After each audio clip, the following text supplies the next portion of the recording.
humans like to give.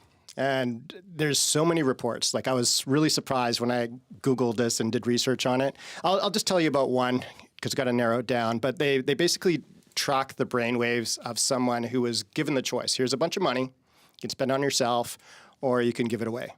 And by far, when they looked at the people who gave the money away, spent it on somebody else, the places that the pleasure senses in their brain, they triggered. They were flaring up, compared to someone who just spent it on themselves. So not that receiving is bad. You still get those dopamine hits, but it's kind of like hearing a really funny joke. Like you get really happy for a very short time, then it dissipates. Whereas giving, you still get those hits and they just linger a lot longer. So we're almost hardwired to give, and it's been proven out. Well, so when talking about giving and the benefits, and I like your little dopamine sort of gesture there, does this only apply to money, or does giving your time, for example, have similar effects? It's almost like doing something nice for other people when they appreciate it. So it could be time, it could be money. Doesn't really matter if your socioeconomic status, it went through the gambit. So it could be even a gesture. And I was thinking back about something that hit me recently. And it was about a month ago or so. I was in Toronto on a business trip, and the Blue Jays were in the World Series. And I was at a meeting, and they gave like those commemorative Blue Jay hats, 25th World Series, like the official hats, which is pretty cool. They cost like $50, $60. And I was happy to receive it. And then I was at the tail end of the trip, I was in the airport, and I was sort of looking at the cap, and I was like, I'm never going to wear this. I'm just not. I'm not a baseball guy. I'm not even a cap guy. What am I going to do with this? I'm going to give it to my son. He probably won't care that much.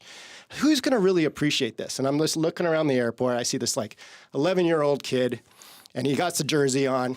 And I was like, okay, that kid would probably love this cap.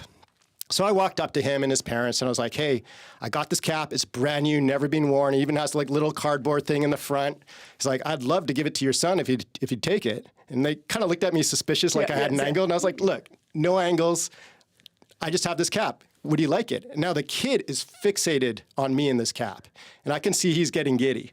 And when the parents said, yeah, okay, kid jumped up and down. Aww. I gave him the cap, big smile, big high five. So that type of feeling, like for me as the giver, like it's memorable. You're reliving it right now. Yeah, kind of. It makes you feel good. And it's way better than anything I could have done if I went to a store and spent $50. So that's sort of the premise of it.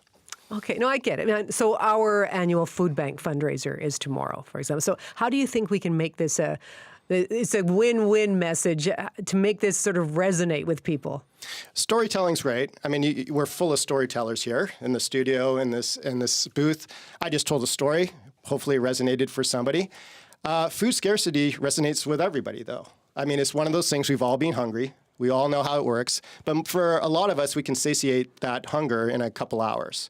And we also know that there's a lot of people who struggle with this on a day-to-day basis. So, I mean, I've told this story before, but I relied on the food bank in my mid-20s. So I was running a program, and I was dealing with at-risk youth. And my program had a very small budget, and I went to the food bank, and they supplied us with snacks and food to get the kids through the day. I could see the appreciation on those kids and the families. So that reminded me, this is a great cause. And ever since then, I've always felt that this is a great thing to do, and that's why I spend quite a lot of effort raising money, trying to do what I can for the food bank. Well, you do that every year. I mean, what is it about the Make the Season Kind campaign that it does inspire you and your clients to, I guess, go over and above in supporting it? The fact that we see the appreciation for the people who get that. We know there's a huge need. Every year, I offer my clients prizes, presents, gifts to show my appreciation to them for trusting me with their assets. And one of the options is charitable giving. And we select as one of the charities the food bank. So a lot of them say, look, we're happy, we're content. Give my gift to them. And that raises several $1,000s. And then the partners, we throw in a couple $1,000s. And then we also volunteer our time, like my partner and my office manager will be here doing your accounting. And then the listeners also. I get a lot of calls, a lot of emails from listeners. And I spend the time to reply to them because I appreciate them approaching me. I appreciate what CBC does. So at the end of this, a lot of them say, look, you've done a lot. We've really got a lot of value. I'd love to buy you dinner. I'd love to, can I pay you? And I say, no, like, this is what I do. But if you really want to do something, CBC has their food drive, and please make a donation if you want to show appreciation. And every single year, I get emails back, like in around December, and they say, look, Mark, I know you said this. I just want to let you know I made my donation on your behalf. So great. It makes me feel good, makes them feel good. Food bank makes more money. Yeah, well, thank you. Again, thank you for that. But when we talk about sort of on a broader scale, how can Canadians incorporate charitable giving into their overall financial plan? Yeah, so there's efficiency. I mean, that's my whole thing, right? So what happens, particularly in a year like this, it's been a turbulent year, but certain stocks, certain bonds, certain indexes have done very well this year. And essentially what you can do if you're planning on making a donation, you don't have to sell something. Let's say you made a stock and you made some money on it, you sell it, and then you take that money and you donate it. That's one way to do it, but it's not as efficient as just donating the stock itself. So let's say you had a stock and it just happened to double in price and it went from $1,000 to $2,000.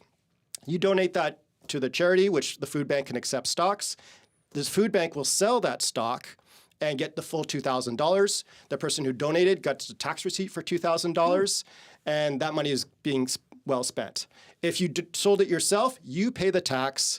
The food bank gets whatever's left, so they get less. So essentially, the idea is let them sell.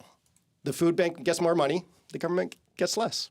Yeah, is that complicated, that process? It's not. It's super easy. It's literally a form, and if you go to their websites, they're going to encourage it. They'll make it very easy for you. Cash or securities, fill out this form. Okay. Financial planners, investment planners, they do this all the time, so I highly encourage it. Whatever. Okay. Is there a charitable giving deadline? There is. It's on the annual basis. So if you're thinking about doing this and you haven't done it yet, well, now's a great time to do it, right? So if you want off your taxes for this year, 2025, you have to do it. Obviously, don't wait till midnight on New Year's Eve. Do it sooner. If you wait till January 1st, which a lot of people tend to do because they think it's kind of like RSPs, it's not. It's on the annual basis. Okay, before December 31st. You're right. Gotcha. Tomorrow's a great day to do it. Mark, good to see you. Thank you. Thank you.